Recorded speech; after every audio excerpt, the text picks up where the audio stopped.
Firstly, it is important for all members. As elected representatives, we all want to be in a position where we can act for our constituents. Governance arrangements are key to this. I look at some councils that have very limited scrutiny functions, and I think that I'm pleased that Thurrock has a multitude of scrutiny committees, so all members can have at least some form of a say on what is going on. Equally, I look at other councils that have some bodies such as highway panels. I wish I had a body where I could go to and I could argue for infrastructure money to be spent on homesteads roads rather than waiting for a process where money is being signed off through what I consider to be rather unaccountable delegated decision making to the portfolio holder or through a director. I believe there's an imperative to ensure that members can act on their constituents' concerns. Secondly, it's important to the voters. There's so much scepticism about politics, and the image that elections do not change things does not help. Thurrock's regeneration is a key example. People want to know that they are voting for councillors who can ensure that our communities see the benefits of regeneration and not just the inconvenience of things such as traffic from ports. However, virtually all executive power is exercised by just 8 members of the Cabinet with limited scope to ask questions or to offer input. You can forgive the impression that 41 members do not have the full range of powers they might have to act upon their constituents' concerns. Key to proving that we are listening to the electorate is to prove that we are capable of self-renewal. It's not about gimmicks to make it look like we're listening, it's about making the structural changes to the council to ensure that the public have a meaningful vote in elections. Governance arrangements are vital to this.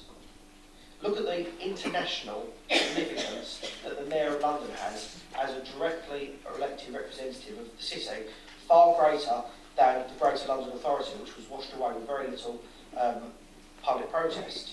With the regeneration potential of Thurrock as an employer, as an educator, imagine what we could be if the Chamber was operating at 100% of its capability. And that's why we need to make a change.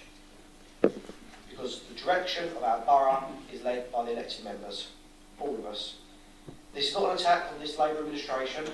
Every council of every political colour up and down the country have grappled with exactly the same problems. It did not begin under this administration, it will not end under this administration. It's a process of constant renewal.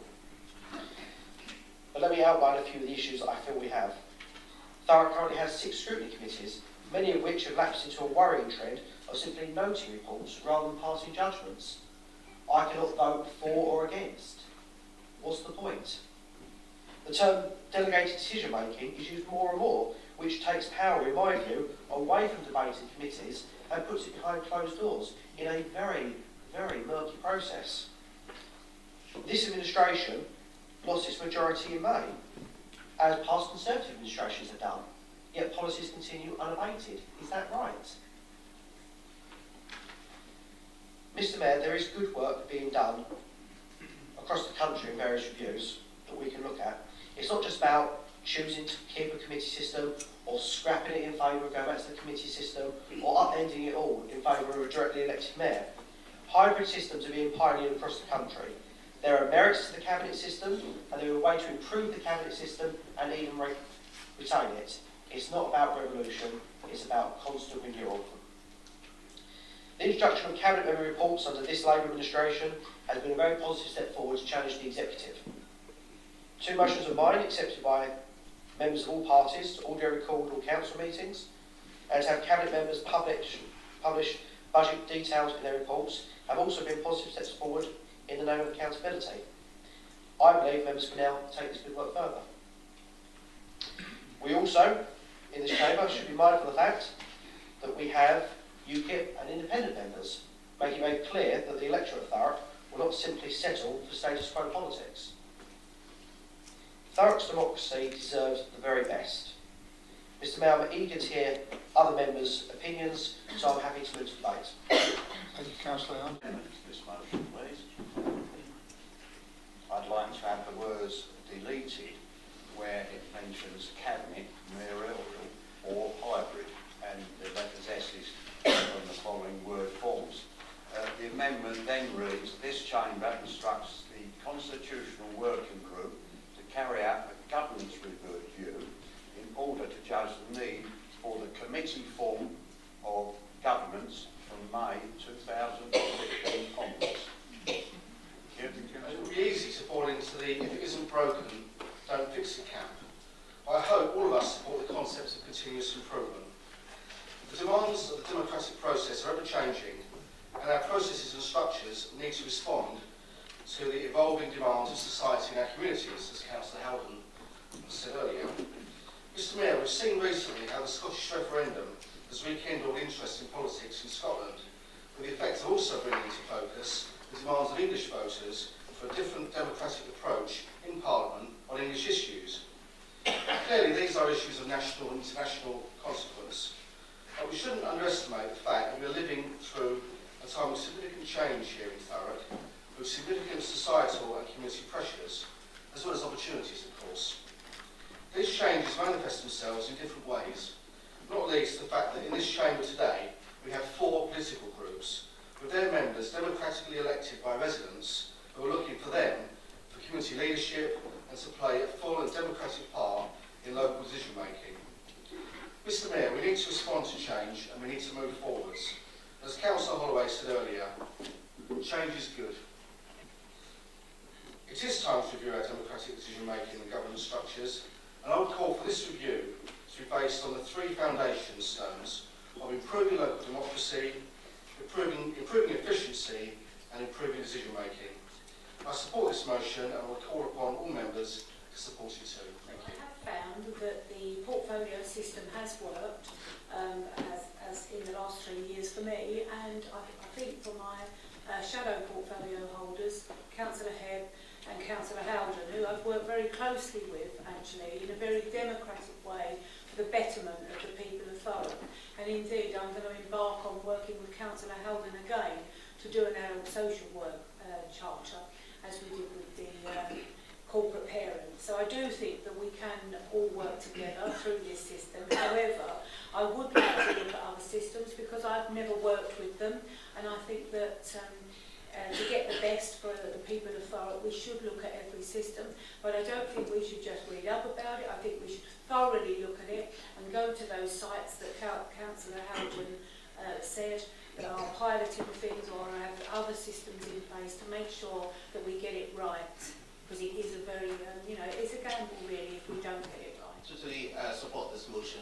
I think it's quite crucial that as a democracy we do not just sit and say this system works all the time. We need to take it, review it, and then see how it works. If that needs to be reviewed, then we'll review it again and again. In fact, it's part of the reasons why we do set up the Constitution Working Group. And I think I've already written to the monitoring officer on a different asking for the committee anyway for various other reasons. So I think this is quite crucial to actually be reviewed by members. The way the system works, fortunately for us, is that once the Constitution Working Group reviews this, we'll still come back to the main chamber, and everybody will then have a full opportunity to have an open and frank debate about it. If it's then going to change, then the public will have their own opportunity to have a full and frank discussion about it through a sort of public consultation or something like that, before it then comes back to the chamber and the decision is made, of course, with the guidance of the monitoring officer. So it's not just, this is, to me, the beginning of a process, not the end of it. Mr. Mayor, at the moment we have so many other type of governance in place which are not open and transparent to the public. I think that I can count at least 10 different type of working groups or working committees that we have, which don't report directly to the report, but they report, some of them either report directly to scrutiny. I think there was a time Cabinet set up 1 or 2 working groups, and to me, all these need to be clear, they need to be open and transparent. So, Mr. Mayor, I think the whole system needs to be reviewed, and I'm totally pleased that my colleague has brought this motion to the House. Thank you. Councillor Gerard Rice, standing behind. We're probably the only 3 members of this council now that have ever served under a committee system. And I have to say, I think there is a temptation to kind of look back with imagined fondness at a committee system. But Yash is behind the group, there might be the Yash group. But there is, I think, the case of distance lends enchantment. I have to say that for me, the committee system was a constant source of frustration. And I'll give just one reason why. what the committee system does is it enables members to hide behind officers. It allows officers to frustrate the will of members. It also means a total lack of clarity and accountability when it comes to members. And if we just look at some of the things that we've discussed tonight, some of the debates we've had tonight, Councillor Hebb asked whether Councillor Holloway would stake her personal reputation on something. You can't do that if you don't have a portfolio holder. There's nobody there that would have a personal reputation to stake. Councillor Redstell asked again Councillor Holloway what she was doing about the IT system. If you have a committee system, there is no member that has that responsibility. You know, I think back to last year when we had difficulties with the refuse service, the Conservative group brought a motion to Council holding Councillor Holloway to account. You can't hold a member to account in a committee system, just not possible. We had two discussions this evening about child social care. Councillor Okanade is the named member with responsibility for child social care. It's the buck stops with booking. That is not the case under a committee system. It gives people the opportunity to hide. Mr Mayor, however, having said all that, we have had the current system in Thurrock for 14 or 15 years now, for quite some time, and it is always a wise thing to do to stop every now and then and review the way you do things. So what I would suggest is that we bring back an item to the next council meeting which re-establishes properly the Constitution Review Group to take account of the fact that we now have 4 groups on the council, because I don't believe it does that, to give a small budget to that group to go and do a proper piece of work that will mean visiting some upper tier authorities that have changed from a committee system. So a similar size upper tier authority that has a mayoral system, a similar size upper tier authority that acts in a hybrid system. I believe the only one I can think of is East Cheshire, there may be others. And probably useful to go down to Brighton and Hove, where they've recently changed from a cabinet system back to a committee system to see how that's operating and what the views of members there. About the electoral system in a way since the late Councillor Andy Smith navigated Thurrock into a unitary authority back in 1998. Back in 1998, this council took control of most of the decision making in what remains, in my humble opinion, a decadent county council model, and it began to shape the future of its own design. 10 years later, 2 Labour administrations and 1 Tory administration in the middle, it's now time to start looking at ourselves in a way that the rest of the world do. Thurrock has been no overall control since 2007. Each May we see the drama of a scrambling around trying to form...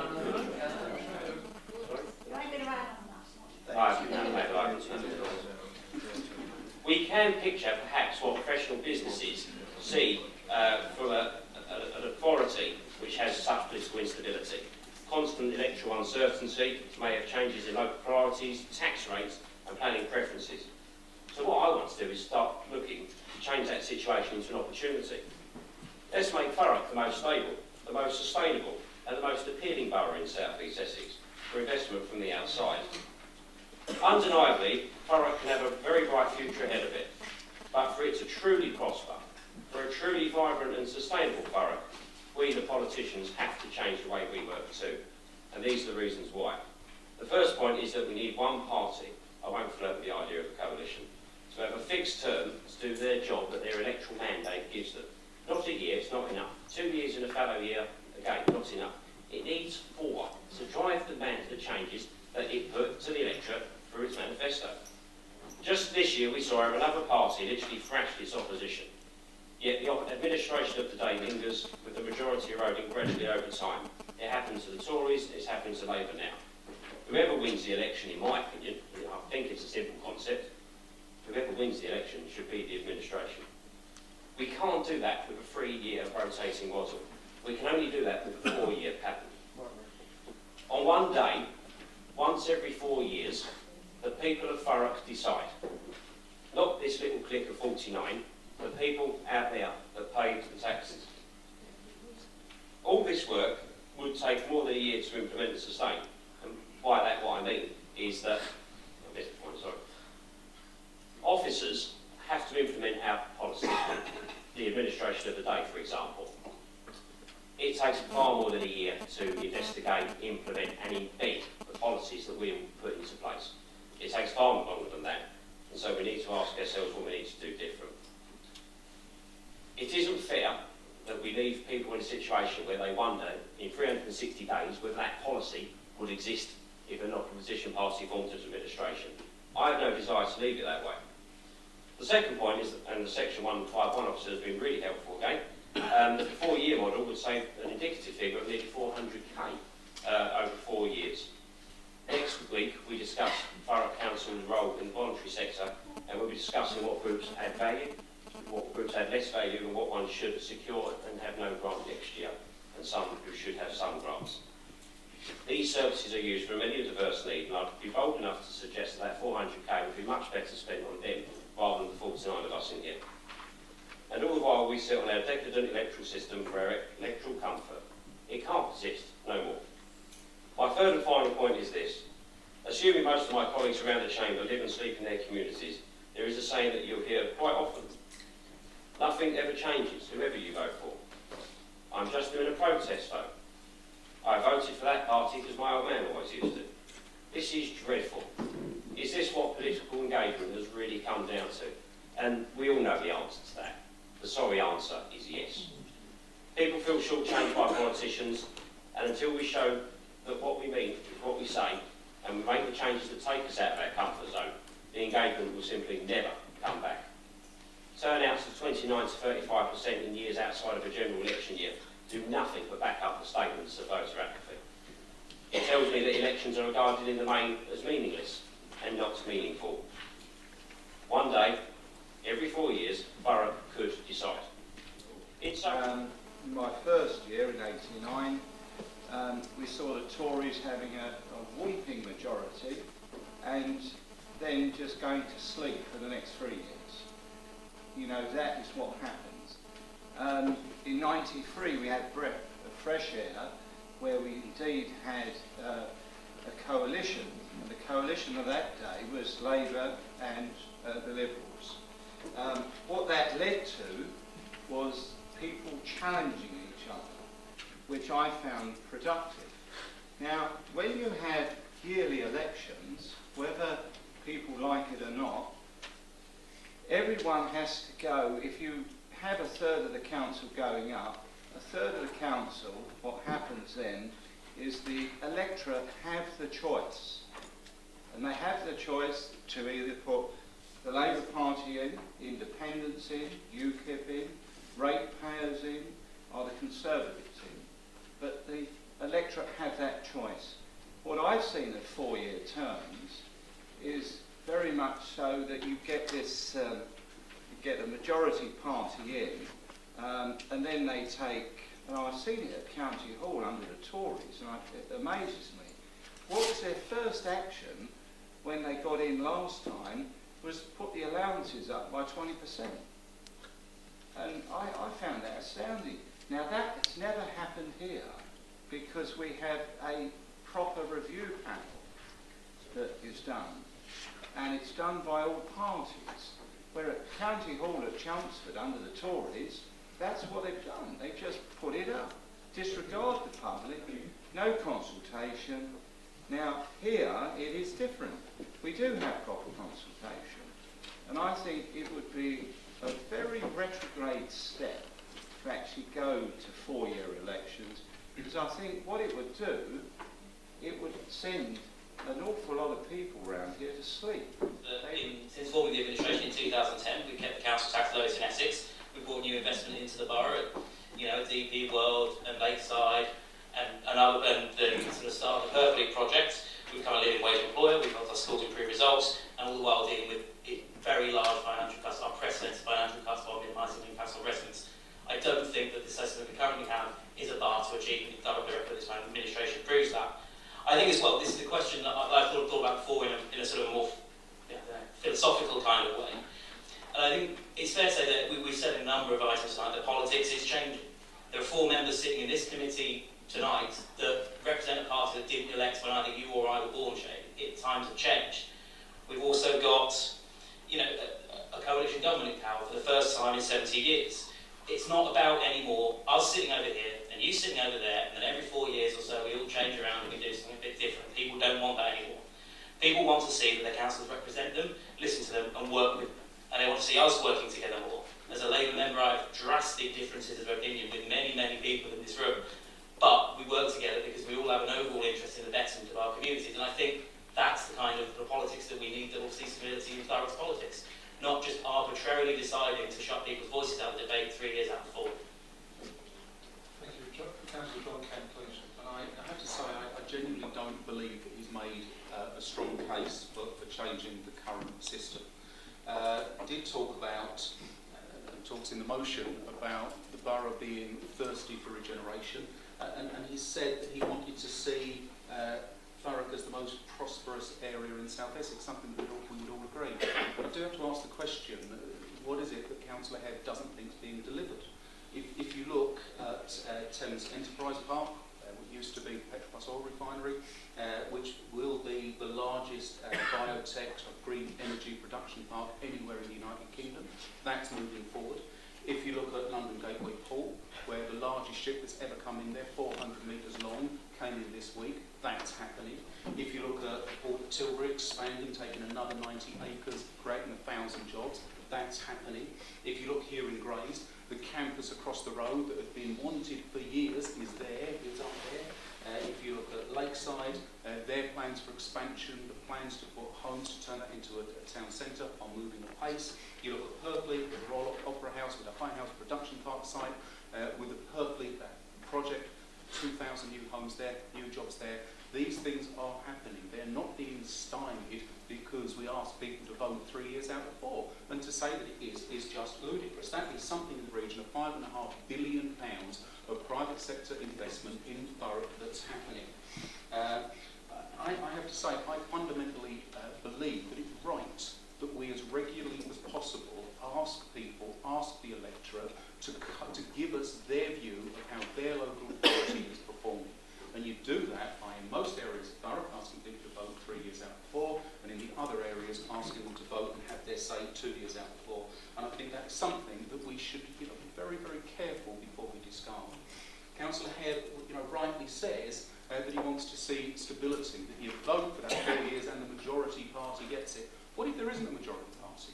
You guarantee that there will be a minority administration for 4 years having to wheel and deal to get its manifesto, to get what it can through. It guarantees it for 4 years. I have to remind Councillor Hebb that we've had no overall control for 5 of the last 7 years. The last 2 years was in fact a strong and stable majority of 1. Of course, I have to say that the kind of stability that Shane looks for is actually strengthened by election by thirds. It insulates you against those huge shocks that mean those sudden changes that can lead to instability. And finally, I do have to say that these businesses do look for political stability when they're investing. Of course they do. And I think we have, in a cross-party way, demonstrated that in tough times for the last 4 or 5 years. What they can't cope with, and when they don't invest, is if we go back to the kind of turmoil we saw, where we had 6 chief executives in 4 years, 5 monetary officers in 4 years, 5 directors of children's services in 4 years, numerous leaders of the council. That's the kind of instability that business can't cope with, and that's when you stop seeing the investment. Mr Mayor, I will be voting against this motion. Whilst we agree that Thurrock badly needs regeneration, the political balance on the council has precious little to do with regeneration.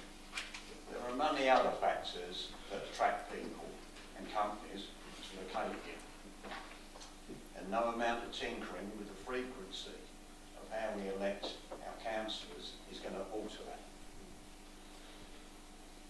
The words low cost are always initially attractive, whatever the subject, but never at the real cost of the interests of the people we represent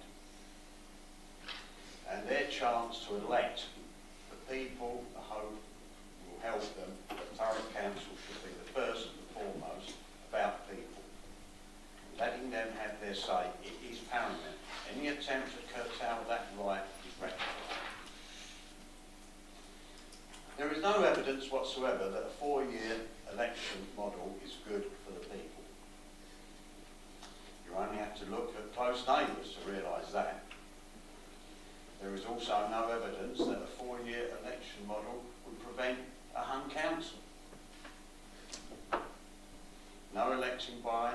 electing by thirds, as we do now, gives our people a better chance to let us know what they think and what we are doing. And if you don't like that, perhaps you shouldn't be doing what you are doing now. Thank you, Mr. Mayor. Councillor Redford, back to the Chartist movements. The Chartists have one thing that haven't been delivered here really, is yearly elections. And the reason why throughout history we've not gone for a complete democracy of yearly elections is because the stability it gives, not to us, but it gives the implementation of policy. Policy needs time to embed. We've just been talking about a year to actually produce a policy. And if you need to produce a policy change, that changes drastically backwards and forwards. So if you have a drastic change of electorate once a year, you can't implement anything. If you look, we don't do it in central government and we move now to 5-year elections because we can't even deliver anything until it changes again. If you look at the 74 elections, it changed it backwards and forwards, and we had change of policies until we needed a stable government. Now, here, it may be different, and you do get asked by officers what's happening, they think about what's happening, what's going to happen next year, and there's this guess of what's going to happen sometime in January or February each year. So and we've got to be very lucky really here. I'm not going to compare, but from when I've been elected here from 2010 or 2011 onwards, I hope we've tried to work with the opposition to make sure that the big important investment opportunities have gone through here without a vote against. We did that in the budget as well, because, but let's be honest, that's lucky. You think about when we're gone from here, I'm thinking about what happens in 4 years, and 5 years. Who will be sitting in our seats here? Thurrock is going to be here again for long after I've gone. Thurrock's going to still be here, and long after all of us have moved on. There's people here. What will some people here be wanting to do, or will be some people who are trying to get obfuscation and stopping stuff moving forward of the opposition party? And I think we've got to think about that. And I go back, I do like yearly elections. It means we can all move around from coming from a campaigning attitude. It's quite good because you can all move in, Sundays, elections again, everyone piles in. But I don't know if it's good or bad for democracy and good or bad for delivery of Thurrock in the long term. And that's why I'm still split on it really, whether we should go for 4 yearly or not. And I just want to know more about it because I think 4 years has worked. I've worked in 4-year elections and I've worked in yearly ones. But I think it's not for us, it's for how we deliver that policy, good or bad. Like obviously, if you wanted to deliver, I'm sure the Labour Party would have delivered a faster, quicker policy without talking to the Conservatives. And you've had to negotiate a policy, and you wanted to deliver something, you should have been able to deliver something. And I think you would have won an election and delivered a different policy, and gone to the 4 years later and shown the policy, shown what you've done. You can't, and it's hard to do. Because you've obviously given that. And vice versa, if the Conservatives wanted to deliver a policy completely different, we won't be able to deliver something changed, which we're all being elected to deliver something better. As Councillor Kent and Councillor Snell have all said, this motion will do nothing to end no overall control. No party likes to be in no overall control. Each party wants to govern. That's why we set out to convince the voters. But I don't think that trapping us into a 4-year term where no overall control can run all the way through 4 years, I don't think it does anything for democracy, and it won't help the regeneration either, which is one of the key planks of this motion. So for that reason I will not be supporting it. Thank you, Mr. Mayor.